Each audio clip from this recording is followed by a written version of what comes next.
Dare to enter Crow's Quill's books, where tales of forgotten realms and fearless souls come alive. Today's journey, Plato Wyngard and the Valley of the Immortals, Chapter 37 to 38, by Mark and James Lindsay. Will you uncover the truth hidden in the shadows? Chapter 37. They departed the temple under the cover of darkness, bruised, bloodied, tired but content. With Not driving an army jeep whose acquisition he couldn't explain, Not took them through the back streets in order to keep a low profile. Bian was asleep, head resting on Plato's shoulder in the back seat. Huyn sat quietly staring out the window, and Luther sat up front, arguing with Nihat over navigation matters.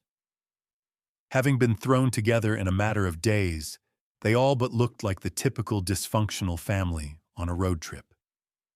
They just happened to have 3 of the 4 immortal statues that had the profound potential to change the fate of humankind. Unbeknown to them, overlooking the temple, 2 figures watched them depart. The manner in which they have departed would make it appear as if they are on good terms with the sisters of Jiao Mao, the Wraith said. I agree. With their absurd good luck, I would assume they have the final immortal. I suggest we prepare an ambush and finish them once and for all, the Viper added. The Wraith spun to face him. As much as my initial instincts would have me agree with you, we cannot be sure that they have all of the statues in their possession, the Wraith said. Then we make them talk, the Viper fumed. And that might work if we managed to capture one alive, but they fight like rabid dogs. I suspect they would rather die, the Wraith said with a note of admiration. Are you going soft? The Viper growled. No, merely stating the obvious. They have been annoyingly resilient thus far. It would be foolish of us to underestimate them again, the Wraith said. Then what would you suggest? The Viper asked. Patience. With the statues collected, we now know where they are headed. With them in place and all the pieces required in their possession, we simply overwhelm them with numbers, then finish what they started, the Wraith said. Surprisingly, that's a sound plan, the Viper said. Surprisingly, unlike you, I have literally spent the last 7 years in the field, as a sniper. I understand the patient game of chess, the Wraith said. As a pawn, whereas I am an actual player, the Viper countered. Ha! Guess you want me to start calling you king? Chuckled the Wraith. Silence. I didn't think so. If you're through posturing, then I suggest we also prepare to depart for the Valley of the Immortals, the Wraith said. Chapter 38. Plato and his team were in the air once again, 3 of the 4 immortals in their possession. Plato sat in the cockpit with Luther watching, the lights of the city dim and fade as they traveled north over rural countryside. So, we're off to the Valley of the Immortals? Luther asked. Yeah, I suppose we are, Plato replied. I know we already talked about it, and I don't mean to rain on anyone's parade, but we only have 3 of the statues, Plato added. Right. We know that both the Viper and the Wraith have the other one, and we know they have been right behind us. So, it's safe to assume that they know we have the other 3, and they know where we're going, Plato said. In our previous lives, we never acted on such poor intel or assumptions as this. We are leaving so much to chance, Luther said. I agree, but we are literally on the defensive with limited time and resources, and no other choices, Plato said. You're forgetting one thing, Luther said. What's that? Plato asked. We've been handpicked by the gods, Luther said. There was silence. Then both men broke up into gales of laughter. What's so funny? Bian said, surprising both men with her unexpected presence. Just discussing the spiritual ramifications of our mission, ma'am, Luther said with a grin. Oh, and here I was thinking you'd be talking sports, Bian shrugged. Impossible. He knows nothing of football, only that pansy sport soccer, Luther said with disgust. You call it football, but you don't use feet. Do you know how irritating that is? Plato replied. Luther shook his head and gave Bian a "look what I have to deal with" expression. Can I talk to you a moment? Bian said, changing the subject. Sure, Plato said, and excused himself from the cockpit. I know this isn't the time, but under the circumstances, I want to say something about what happened earlier, Bian said. Plato looked back sheepishly. Well, you know, the heat of the moment. I won't overstep my boundaries again. It's actually quite funny when you think about it, Plato said awkwardly. Bian looked as if she'd been slapped. Yes, of course, whatever you want, Bian replied as she stormed past him into the rear of the plane. Plato was stunned by her sudden change in attitude. Was it something I said? Plato asked himself. Plato continued into the back of the plane, where Knot pulled him aside. Plato, I have the utmost respect for you as a leader, a soldier, and a friend, but when it comes to women, you are the worst, Knot said. I'm not following, Plato replied. And there's your problem. Bian is like the best. Perfect. You know? Nat hinted. Yeah, I couldn't agree with you more. Then why the brush off? Nat asked. You're going to need to clarify, Plato said. Forget it, Nat said, shaking his head. You're on your own. After discussing their options with Luther, Plato decided to brief the others on their current course of action. We have literally gone over every scrap of information concerning the Jade Cup, and this is about all we know for certain. The location of the cup is within a temple, in a forest, in a cave. The location is 40 kilometers west of Zhonghoi, in the Quang Binh province. I'm hoping that Huing is sure about its exact location, Plato said. There is a myth amongst the Red Scorpions about the cave's location. I confess that I have never actually been there. However, the story is very well known amongst my men. The fact that fate has brought me into your path can only mean that the knowledge is accurate. We were meant to find it, Huing said. Yeah, I hope you're right. Bian, Plato prompted. Bian nodded but didn't make eye contact. We also know from our diagrams that within the temple, the 4 immortals need to be placed in a certain order on 4 pillars. Once properly arranged, the Jade Cup will be revealed, Bian said. How? And what about the missing immortal? Not asked. There was a long silence. We don't know, Bian replied. I've been thinking, though. It stands to reason that the cup must be in the room, hidden by the looks of the diagram, within a heavy stone altar. We have explosives that should get us around that, Plato said. There is one more thing that the scrolls say is of vital importance, Bian said. What's that? Huing asked. The only person who can remove the Jade Cup from its resting place has to be a descendant of the Jade Princess. It has to be Bian. Only she can perform this final act, Plato said. Just then, Luther's voice came over the intercom. 30 minutes until we touch down, Luther's voice crackled. You heard the man? We've got a little time left. Let's get ready, Plato warned. They touched down in the dark, 10 kilometers south of the cave's suspected location, on a dusty bit of ground near a deserted farm. 30 minutes later, they had camouflaged the plane and were packed and ready for travel. We have easy ground for about an hour, then another 2 hours of heavy terrain. I can't stress this enough. It'll be dark, slow, and treacherous. Stay close and keep an eye on each other. We can't afford to have anyone get lost. Not out here," Plato said sternly. There was a long silence as the gravity of their situation started to sink in. "Oh, don't forget to have fun," Luther chimed in, and everyone chuckled lightly, the tension within the group palpable.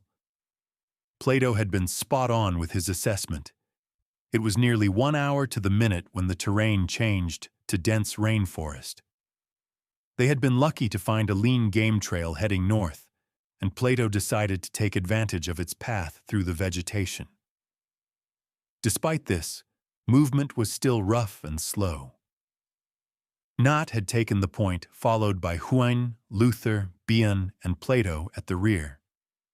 Talk was at a minimum more to conserve energy than for operational concerns. Luther picked up his pace and moved directly behind Huyn. "Hey, brother," Luther said.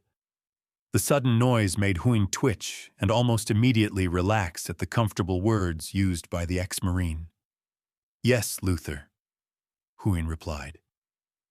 "So, once we get this cup and deliver it to Bion's village, what are your plans?" Luther asked.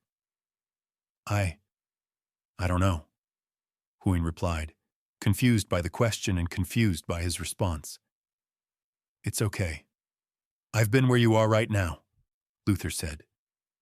"To be honest, I haven't made any long-term plans in years, besides killing the Viper," Huyn said. "I'm hoping piracy will not be one of your options?" Luther asked. Huyn chuckled. "I think that option has set sail on me, both figuratively and literally," Huyn replied. "That's a good thing, amigo.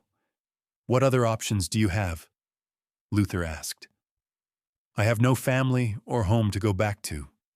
Like Nat, I have been well trained for war, so options will be limited," Huyn said. "Oh, I don't know about that.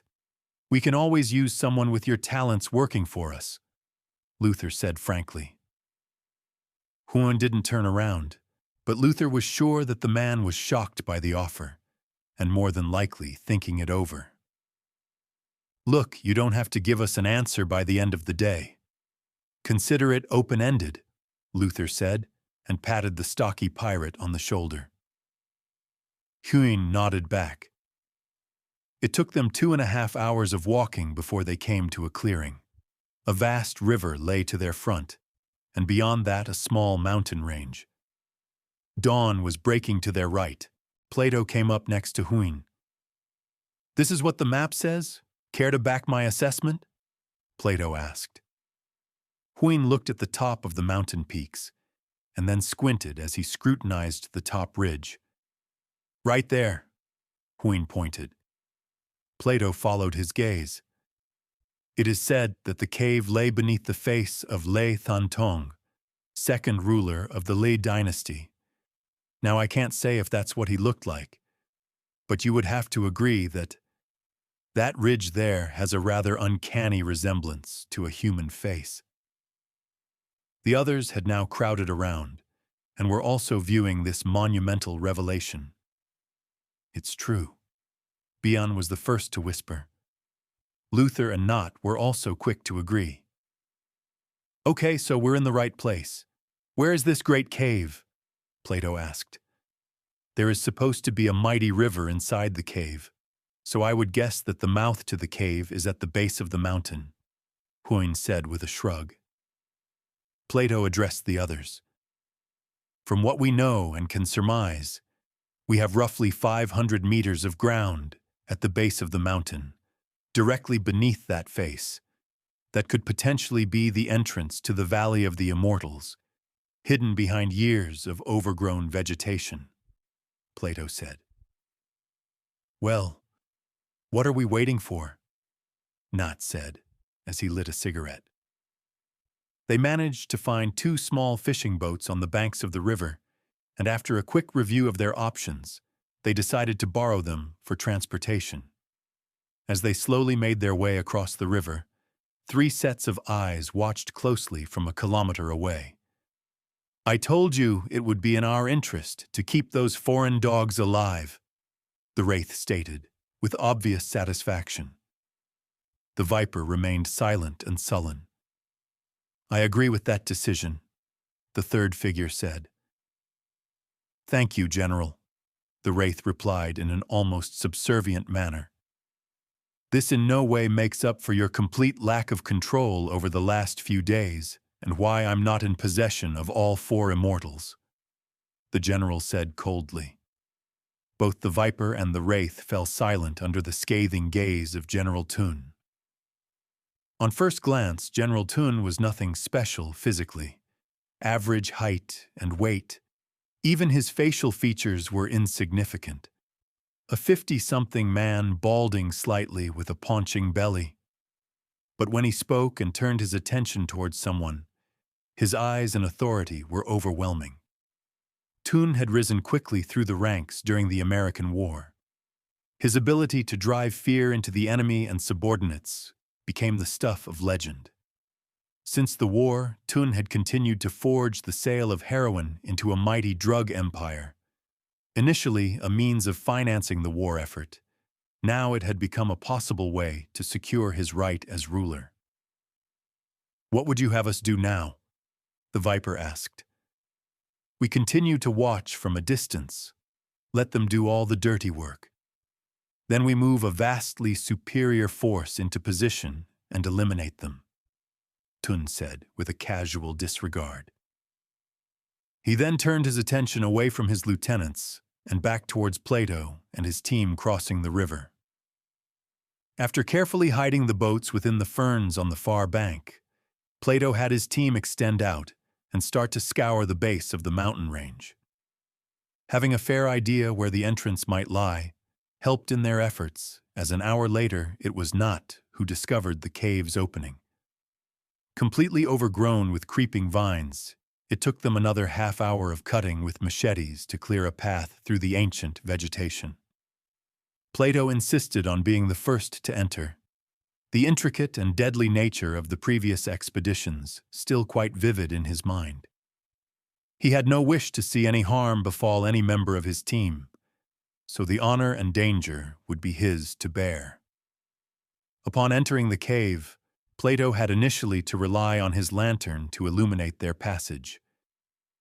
The darkness inside was dense and oppressive. It wasn't until everyone's lanterns were lit that they began to get a sense of the size of the cave they were now in.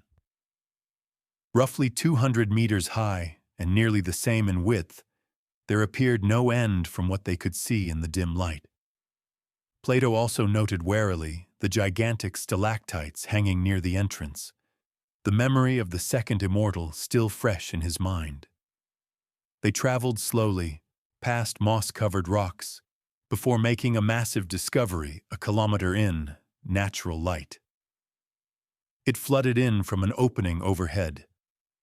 They all paused at the true size of the cave. The initial dimensions seemed to remain the same, only the depth of the cave went on for kilometer. Plato could now understand why the Valley of the Immortals had been given as its names, for within the cave a lush rainforest grew unimpeded, away from the eyes of man. "Can you hear that?" Bon asked the group. "No, what is it?" Huyn asked. "It sounds like running water," Bian replied. As they ventured further into the vegetation, it got denser and more vibrant than regular strains outside. Even Luther seemed dwarfed by the surrounding flora. Bian's assumption proved correct, as they happened upon a giant subterranean river. The water was flowing fast and crystal clear.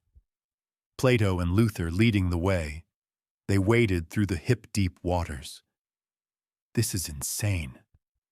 How much further does this cave go?" Luther asked. "It couldn't go any further than 12 kilometers, judging by the depth of the mountain range," Plato guessed. "And how far have we traveled so far?" Bian asked. "Only a couple of kilometers," Plato replied. "Feels a lot longer," Nott added. "Only because we've been traveling so slowly. But I'd rather we not take any chances," Plato countered. "You can't be thinking that the Wraith and the Viper are here before us?" Huin asked. Of course not. But this close to the end, I'm not taking chances, Plato said. Speaking of chances, what exactly do we need to be looking for? The description of the temple is rather lacking. However, I'm thinking that its inclusion in here should be obvious, Bian said. Unless it, too, is overgrown with vegetation, Not added. I think after everything we've been through so far, the gods or fate or whatever guiding force is out there won't allow the temple to be obscured by excess plants, Plato grumbled. They had traveled nearly half an hour when they quite literally stumbled across the temple of the Jade Cup. Large and imposing, it rose from the surrounding vegetation like a giant stone monolith. Plato made them circle the structure from a safe distance, studying it intently for ways in, and more importantly, ways out. The temple stood approximately 5 meters in height and shaped like an octagon, was 20 meters wide. In each corner, a thick external stone pillar that reminded Plato more of the ancient Greeks than Vietnamese. This temple was completely closed off except for one solitary door. Like many of the ancient ruins that littered the countryside, every square foot of the temple was heavily carved with representations of myth and lore. Plato called everyone in. "This place is beyond cool," Not said, his normally reserved nature forgotten in the excitement of their important discovery. "I agree. It's hard to believe that this cave has never been discovered before," Huin said. "Well, if you two are finished gushing, let's get started," Plato said. They carefully removed the 3 dragon statues from their backpacks, and with Luther and Plato leading the way, they mounted the steps with weapons raised and entered the temple. Flashlight beams cut through the darkness, and once everyone was in, Plato gave the signal for lanterns to be turned on. The interior of the temple was one giant room. In the center was a large stone box, like an altar, and arranged around it 4 solid stone pillars roughly 1.5 meters high. It looked just like the diagram Bian had in her possession. Plato motioned for Huin to bring a lantern, and together they approached one of the pillars. In the soft glow, Plato could now see what looked like ivy leaves carved over the entire surface of the pillars. The detail was so good it almost appeared real. Again, they inspected the next pillar. This one looked like the flickering of flames, the next running water, and the last the pattern of a storm. "The 4 pillars representing the 4 elements," Plato said aloud. "And each dragon representing the 4 elements," Bian replied. "I don't know about the rest of you, but I'm getting major goosebumps here," Nat announced. "What do you want to do?" Luther asked. "I know we don't have the 4, and part of me thinks even if we did, nothing would happen, but we're going to do it anyway," Luther added. Plato nodded. Standing behind the 3 pillars was Luther, holding the dragon representing fire, Huin holding earth, and Not holding water. Under Bian's direction, they placed the statues on their respective pillars in order: fire, earth, then water. Then they took a step back and waited.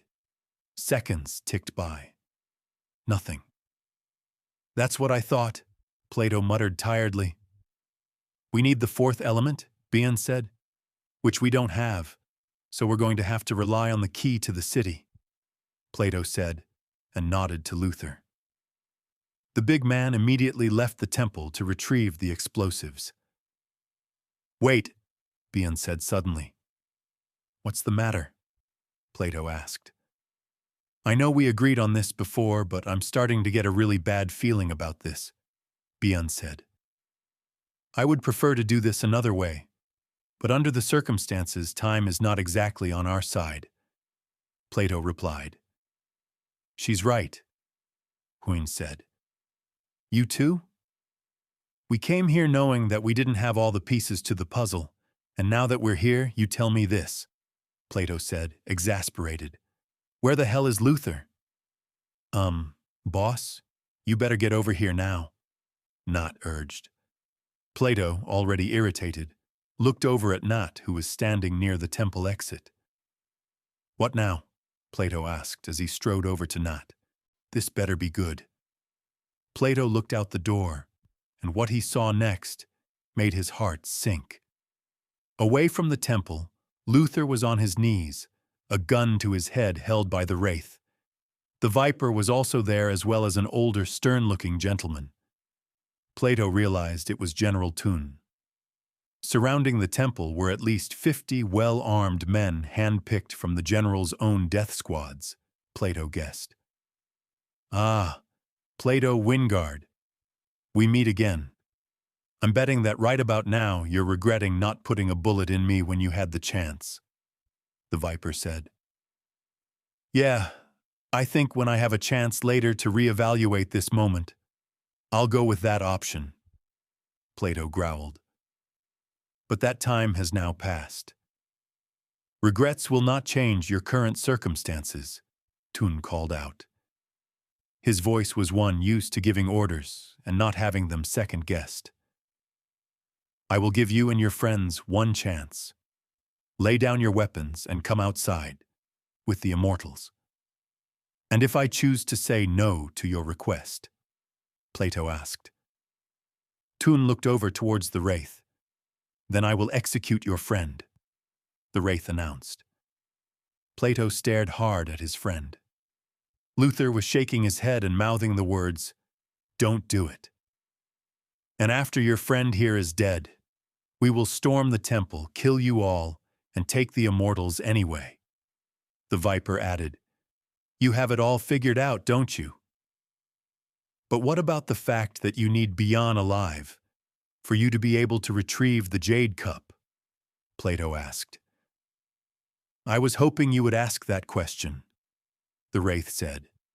And without waiting for a reply, she handed her pistol to the Viper and slowly rolled up the right-hand sleeve of her shirt, and then holding up her arm to Plato, she showed him a tattoo on her inner forearm, a tattoo identical to Bion's. Same size, same place, and most importantly, same design. Plato looked at Bion, confusion in his eyes. What does that mean? Plato asked. That can't be, Bion whispered. The wraith replaced her sleeve with a smug look. The little princess is upset that she's not the only important one, the wraith taunted. Only a member of my village can wear the mark, Bion stated. Apparently not, the wraith said. Do you care to explain yourself? Bion demanded. I took her in after the death of her mother during a French artillery attack in '54. She was 4 years old and already had the mark, General Tun announced. So now that you've been informed of my birthright and your unnecessary presence, I'm hoping you prove as stupid as your previous actions have shown, the wraith said. Plato looked desperately about the interior of the temple, hoping to find anything that might aid them. Nothing, only the 3 immortals that they had brought with them. 3 immortals, Plato thought. You give us an ultimatum, but it is I who hold all the cards, Plato said. How do you see that? The Viper asked. Yes, you may hold the numbers and my partner, but it is I who hold 3 of the 4 immortals. And I swear if you try to set forth in this temple or execute my good friend there, then I will destroy the immortals and no man shall ever see the Jade Cup. Plato growled. Such fiery opposition. So what you're saying is that we have a stalemate. How do you propose we end such an impasse? Tun asked, amusement in his voice. You let us all go, and in return we give you the immortals, Plato bartered. Why the sudden change? Tun asked. The cup means nothing to me, other than money. If I'm dead, I can't very well spend it. All I ask is our freedom, Plato said. Why do I hear a but coming? The Viper asked. 10%. I ask 10%. A small amount considering the cup is priceless, Plato said. You can't be serious. It's no. Bian started. Shut up, Plato said. Why the sudden change? Toon asked. Who said that I've changed? Plato said with a wry smile. Toon erupted into laughter. Of course, like Nixon, Westerners are only interested in their own gains. I should have suspected your true motivations, Toon said. Before Bian could argue, Plato pushed her into Huin. Shut her up, Plato ordered. Sir, I hope you're not entertaining this nonsense, the Viper voiced loudly. I too agree. This one is not to be trusted, the Wraith added. We hold all the cards here. He is merely stalling, the Viper said. General Toon thought this over. Is there truth to what he's saying? Toon asked. No. In fact, I'll prove it. As a show of good faith, I will give you one of the Immortals right now, Plato said. No, you can't, Bian pleaded. I told you to shut her up, Plato growled. He raised a pistol and pointed it at Bian. One more word from you, and I'll make you eat a bullet.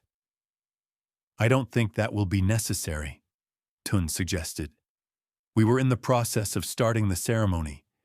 If you allow my partner to retrieve our third statue, I promise he will deliver the payload into your hands, Plato said. Luther was giving him a subtle, what the hell are you talking about look. In fact, he was just in the process of bringing it to me when you intercepted him. General Toon was watching closely for signs of duplicity. Sensing an easy win, he nodded magnanimously. I will allow this on one condition, Toon said. At the moment we've concluded business, you give me the woman as well. Nat and Huin tensed but said nothing. Plato appeared to be considering the request. I accept, Plato said. Toon laughed to himself. Let the man up. I wait to see my new prize, Toon ordered.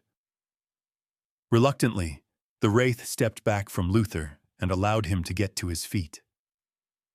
Luther cast a quick glance towards Plato before slowly making his way towards the bags that had been left outside. Plato and the others watched closely, now comprehending that the next minute would be crucial. Luther knew what he had to do, and he knew he had to do it quickly, as all eyes were now upon him. There were 5 backpacks huddled together and surrounded by tree ferns. He knew that the items he needed were in the largest bag. Pretending to search through the contents, he grabbed the item he needed and made the necessary adjustments to it. Then, carefully wrapping it in cloth, he held it high. I found it, Luther yelled out. Good, then bring it to me, Toon replied. Luther nodded and slowly advanced towards him, calculating the distance and time in his head. He stopped roughly 10 meters away. I hope that what I have here squares all accounts, Luther said, his face a stony mask. Then without warning, he tossed the small package towards Toon and his associates.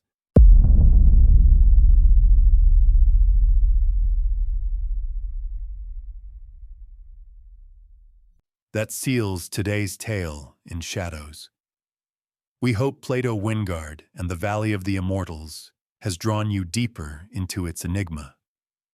Return soon to Crow's Quills books, where the next chapter awaits, whispering secrets yet untold.